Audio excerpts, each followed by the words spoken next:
موت کے وقت انسان دو کیفیت میں ہوتا ہے. کچھ لوگوں کی روح ایسے نکل رہی ہوتی ہے کہ ان کے رگ رگ میں وہ پھنس رہی ہوتی ہے.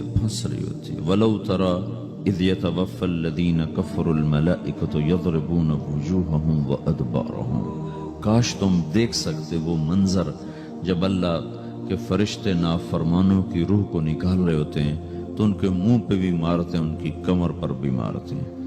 اور اخرجوا انفسکم اليوم, نکالو آج اپنی روحوں اور جانوں, اب تم بچ نہیں سکتے ہو. وہ پیچھے ہٹنا چاہتے ہیں. رب ارجعون, مجھے واپس کر دے تھوڑی دیر کے لیے. لعلی اعمل صالحا, اب میں پورا ٹھیک مسلمان بن کے چلوں گا.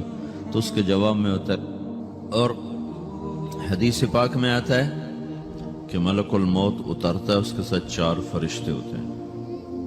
وہ 4 فرشتے آتے ہیں, اس کی پٹائی شروع کر دیتے ہیں. ابھی پرسوں یہ حدیث میں نے پڑھی ابن ماجہ میں کہ ملک الموت کہتا ہے ایتھا النفس الخبیثہ کانت فی الجسد الخبیث, اے خبیث روح جو خبیث جسم میں تھی, اخرج, باہر آؤ. اب وہ واپس تو ہو نہیں سکتا, اپنے آپ کو روک تو سکتا نہیں. تو وہ حیران پریشان خوف زدہ, تو اس کے جواب میں اس کو ملک الموت کہتا ابشری بحمیم وغساق وآخر من شکلہ ازواج, تیار ہو جا خوفناک عذاب کے لیے اور کھولتے پانیوں کے لیے, کانٹے دار جھاڑیوں کے لیے, اور بے شمار عذاب کی شکلوں کے لیے. تو اس کی روح کو جب کھینچتے ہیں تو رگ رگ سے وہ کٹ کے نکلتی ہے, تو سارا وجود زیر و زبر ہوتا ہے. سکرات کا درد ساری دنیا کے دردوں پر حاوی ہے. جب اس کی روح نکلتی ہے اور اس کو لے کر آسمان پر چلتے ہیں تو دروازے پر پہنچتے ہیں تو اندر سے فرشتے پوچھتے ہیں کون ہے؟ کہتے ہیں فلاں کا بیٹا ہے. کا نفس خبیثہ فی الجسد الخبیث, یہ تو وہی بدماش ہے جو بدماش جسم میں تھا, یہ وہ بدبخت روح ہے جو بدبخت جسم میں تھی. اس کے لیے آسمان کے دروازے نہیں کھل سکتے, اسے واپس کر دیا جائے. تو آسمان کے دروازے لا تفتح لهم ابواب السماء ولا يدخلون الجنة حتى يلج الجمل في سم الخياط, کہ ان کے لیے آسمان کے دروازے نہیں کھلیں گے اور ان کے لیے جنت کے دروازے نہیں کھلیں گے. پھر یہ وہاں سے نیچے گرائے جاتے ہیں جو اللہ کا قید خانہ ہے سجین. وما ادراک ما سجین کتاب مرقوم, وہ تمہیں خبر نہیں کہ وہ کیا خوفناک قید خانہ ہے جو اللہ تعالیٰ نے بنایا ہے, اسے وہاں دھکیل دیا جاتا ہے. پھر قیامت تک اس کے لیے انتظار کی گھڑیاں ہیں اور عذاب کی شدت ہے. اور جب کوئی نیک آدمی اللہ تعالیٰ کے دربار میں جانے کا اس کا وقت آتا ہے تو اللہ تبارک و تعالیٰ فرماتے ہیں ان الذین قالوا ربنا اللہ ثم استقاموا تتنزل علیہم الملائکۃ الا تخافوا ولا تحزنوا وابشروا بالجنۃ التي کنتم توعدون نحن اولیاؤکم فی الحیاة الدنیا وفی الآخرہ ولکم فیہا ما تشتہی انفسکم ولکم فیہا ما تدعون نزل من غفور الرحیم.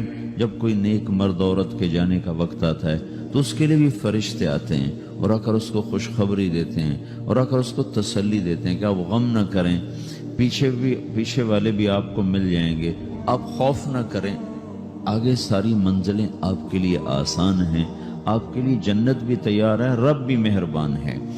اور حدیث پاک میں آتا ہے کہ ملک الموت اور 4 فرشتے آتے ہیں, وہ 4 فرشتے اس کو سہلاتے ہیں, دباتے ہیں کہ موت کا درد اسے محسوس نہ ہو. اور ملک الموت فرماتے ہیں ایتھا النفس الحمیدہ کانت فی الجسد الحمید اخرجی, اے نیک روح جو نیک جسم میں تھی باہر آؤ. کیا کرو؟ وابشری بروح وریحان ورب راض عنک غیر غضبان, آپ کو بشارت ہو آپ کے لیے جنت تیار ہو چکی ہے اور وہاں کی ساری نعمتیں آپ کے لیے میسر ہو چکی ہیں اور اللہ آپ پہ راضی ہو چکا ہے اور اللہ آپ پہ خوش ہو چکا ہے. اس پر اس کی روح کو نکالا جاتا ہے. پھر سارے فرشتے اس کو استقبال کے ساتھ جو آسمان پر لے جاتے ہیں تو اندر سے پوچھتے ہیں کون ہے؟ کہ فلاں کا بیٹا, فلاں کی بیٹی.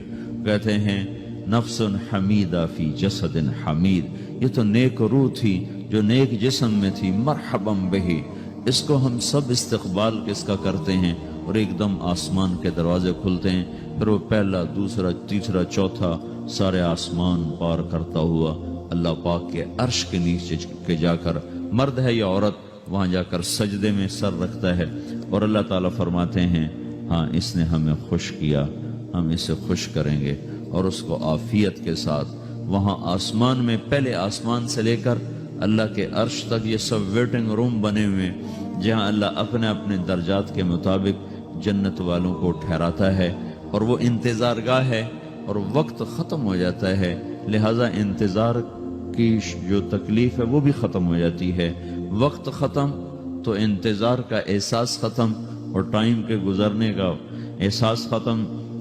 تو جیسے اصحاب کہف کو اللہ نے غار میں داخل کر کے تو غار کے اندر سے وقت کو نکال کے باہر پھینک دیا، باہر 300 سال گزرے، اندر آدھا ہی دن گزرا تھا۔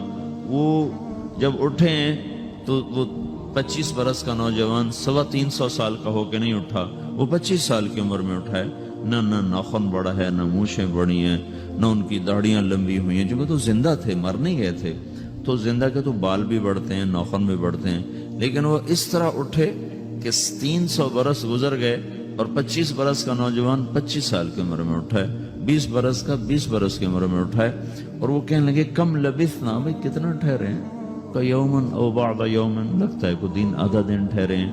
وہ صحیح کہہ رہے تھے، باہر اللہ تعالیٰ نے وقت کی گھڑی کو چلائے رکھا اور اندر غار میں اس کو سوئچ آف کر دیا، نکال دیا، یہاں وقت کو داخل نہیں ہونے دیا، تو وقت کے گزرنے سے جو بھی اثرات مرتب ہوتے ہیں وہ ان پر مرتب نہیں ہوئے، تو وہ 20 آدھا ہی دن کے بعد اٹھے ہیں، باہر 300 سال، اندر آدھا دن۔ یہی کچھ اللہ تبارک و تعالیٰ برزخ میں کر دیتا ہے، وقت کو ختم کر دیتا ہے، گزرنے کا احساس نہیں ہوتا ہے۔ تو اس طرح میرے عزیزو، یہ دو موتیں ہر انسان دیکھتا ہے، یا وہ جنت کے فرشتوں کا استقبال دیکھتا ہے یا جہنم کے فرشتوں کی مار اور پٹائی کو سہتا ہے۔ رابعہ بصری رحمت اللہ علیہ کا انتقال ہونے لگا تو انہوں نے رات کو فوت ہوئی، تو انہوں نے اپنی خادمہ کو بولا کہ فرمایا کہ کسی کو بتانا نہیں، جب میں مر جاؤں تو پڑوس میں 2-4 کو بلا کر نا میرا جنازہ پڑھوا دینا، اور جس کرتے میں تہجد پڑھتی تھی وہی میرا کفن بنا دینا، اور صبح بے شک لوگوں کو بتا دینا، میرے مرنے کے بعد میری میت کو رکھنا نہیں، فوراً دبا دینا۔ تو ان کا انتقال ہوا تو انہوں نے پڑوس کے 2-4 10-20 آدمی بلائے اور ان کو تدفین تجہیز سب کچھ ہو گئی، صبح شور مچا کہ وہ رابعہ بصری کا انتقال ہو گیا۔ تو اگلے دن وہ خواب میں اس خادمہ کو ملی اور کہا بیٹی تیری بڑی مہربانی، تو نے میری وصیت کے مطابق عمل کیا۔ اس نے دیکھا کہ انہوں نے ایک خوبصورت سبز لباس پہنا ہوا ہے، تو وہ فرمانے لگی، انہوں نے سوال کیا کہ آپ کے ساتھ قبر میں کیا ہوا؟ تو وہ کہنے لگی کہ میرے پاس منکر نکیر آئے تھے اور مجھ سے کہنے لگے من رب کی، تیرا رب کون ہے؟ تو میں نے کہا سبحان اللہ، 40 برس جس کو میں نہ بھلا سکی اس کو 4 ہاتھ زمین میں آ کے میں بھول جاؤں گی۔ ان کا 42 برس کی عمر میں انتقال ہوا تھا۔ تو وہ کہنے لگے سبحان اللہ، جس کو میں 40 برس نہ بھولا سکی میں اسے 4 ہاتھ زمین کے اندر آ کے بھول جاؤں گی۔ تو منکر نکیر کہنے لگے اس کا کیا حساب لینا؟ پھر انہوں نے پوچھا کہ وہ آپ کا وہ کرتا کہاں گیا تہجد والا جس میں آپ کو کفن دیا تھا؟ کہ وہ اللہ نے مجھ سے لے لیا ہے اور میرے اعمال کے خزانے میں رکھ دیا ہے، قیامت کا دن میرا وہ کرتا بھی میرے ترازو میں تولا جائے گا، اور مجھے یہ لباس پہنایا ہے جو جنت کا لباس ہے۔ یہ بھی ایک موت ہے، اس طرح بھی لوگ مرتے ہیں۔ اور دوسری بھی ایک موت ہے، ہمارے علاقے کی بتا رہا ہوں، اپنے علاقے کی۔ ایک زمیندار مر گیا، اس کی قبر کھودی، ساری بچھوؤں سے بھری ہو، ایسے جیسے چیونٹیاں پھر رہی ہوتی، تو انہیں وہ بند کر کے دوسری کھودی، ساری بچھوؤں سے بھری ہوئی، پھر وہ بند کر کے تیسری کھودی، ساری بچھوؤں سے بھری ہوئی۔ قبرستان میں اتنے بچھو کہاں سے آ گئے؟ یہ زمین کے بچھو نہیں ہے، یہ آخرت کی بلائیں ہیں جس کے ساتھ اب اس سے قیامت تک رہنا ہے اور گزارا کرنا ہے۔ تو یہ 2 طرح کی موتیں روزانہ لوگ مرتے ہیں، روزانہ لوگ مرتے ہیں۔ جب نماز کا وقت ہوتا ہے ملک الموت ساری دنیا کا چکر لگاتا ہے اور دیکھتا ہے کون پڑھ رہا ہے کون نہیں پڑھ رہا، کون پڑھ رہا ہے کون نہیں پڑھ رہا۔ جو نماز کی پابندی کرتا ہے اس کی موت آسانی سے ہوتی، جو نماز میں غفلت کرتا ہے اس کے ساتھ موت کے وقت شدت اور سختی اختیار کی جاتی۔ تو بھائیو، یہ ایک جسم ہے، ایک روح ہے۔ روح باقی رہنے والی چیز ہے، جسم مٹ جاتا ہے، پھر اللہ سے قیامت کے دن نیا جسم عطا فرمائے گا، ایک نیا جسم دیا جائے گا۔ روح وہی ہے جو اللہ کے خزانوں میں جمع ہو جاتی ہے۔ نافرمان کی سیاہ کالی روح ہوتی، فرمان بردار کی روشن چمکدار روح ہوتی ہے۔ تو اللہ نے کچھ تقاضے جسم کے رکھے ہیں اور کچھ روح کے رکھے ہیں۔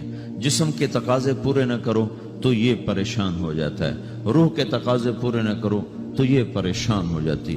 روح کی پریشانی جسم سے زیادہ ہے، چونکہ روح کی طاقت جسم سے زیادہ ہے۔ جسم مٹی سے بنا ہے، اس کی غذا بھی مٹی سے نکلتی ہے۔ روح آسمان سے ہے، اس کی غذا بھی آسمان سے ہے۔ روح کا تعلق جب تک اللہ سے نہیں جڑتا، اس سے بھوک اور پیاس لگتی رہتی ہے۔ جسم کو جب تک روٹی اور پانی نہ ملے یہ تڑپتا اور پریشان رہتا ہے۔ جیسے اللہ تعالیٰ نے ہمارے جسم میں روٹی اور پانی کی طلب کو بے ساختہ رکھ دیا ہے۔ میں بیان کے دوران بھی پانی پی رہا ہوں، آپ دیکھ رہے ہیں کہ میرا حلق سوکھ جاتا ہے، مجھے طلب محسوس ہوتی ہے پانی، حلق سوکھتا ہے پانی کی طرف بھاگتے ہیں، بھوک لگتی ہم روٹی کی طرف بھاگتے ہیں۔ یہ ایک ایسا اندر میں آٹومیٹک سسٹم ہے کہ ہم اس کو آف نہیں کر سکتے۔ یہ سوتے سوتے بھی بھوک کی وجہ سے آنکھ کھل جاتی، سوتے سوتے پیاس کی وجہ سے آنکھ کھل جاتی ہے۔ یہ ایسا خود اللہ تعالیٰ نے ساختہ نظام بنایا ہے کہ آپ اپنے جسم میں روٹی اور پانی کی طلب کو نہیں نکال سکتے۔ میرے عزیزو، ٹھیک اسی طرح اللہ نے انسانی روح میں اپنی طلب رکھ دی ہے اور اپنے رسول کی طلب رکھ دی ہے۔ یہ دو طلب ایسی ہیں کہ یہ آپ کے جسم روح سے نکل نہیں سکتی۔ جیسے بھوکا روٹی نہ کھا لے، پیاسا پانی نہ پی لے، اسے چین نہیں آ سکتا، وہ روح جو اللہ اور اس کے رسول سے نا آشنا ہے، جب تک وہ وہاں تک پہنچ نہیں جاتی اسے چین نہیں آ سکتا، اس کا اندر پریشان رہے گا۔